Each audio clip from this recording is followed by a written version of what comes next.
Sampulo ka tao irido makalis na makabudal ang piglulunadang bus sa sarong nakaparadang truck sa Lupi, Camarines Sur. Driver na ipit asin naging padipisilan ang pag-rescue.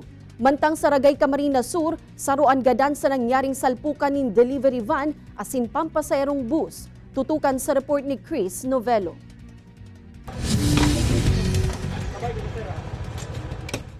Ini ang aktual na pag-rescue kan mga otoridad sa driver kan pampasaherong bus na naipit makalis makabangga sa nakaparadang truck sa Barangay Kabutagan, Lupi, Camarines Sur, pasado alas 3 nin maagahon kan Marso 9. Inabot man ng halos 3 oras antes dagos na nahali ang driver sa pagkakaipit kaini. Medyo nasakitan talaga po kami duman sa removal ng victim kasi very makusugon po si impact niya sa pagkabangga duman sa naraotang truck. Tapos ning pirang beses po kami nagamit ng towing cable. Po kami ng truck from LGU para guyudon si bus.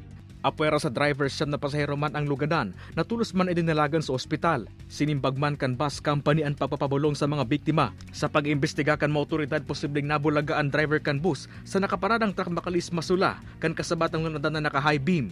Nabulaga si bus, dahil niya nahiling na maray sa sobra sigurong rikas, dahil niya nahiling si truck na nakapark duman.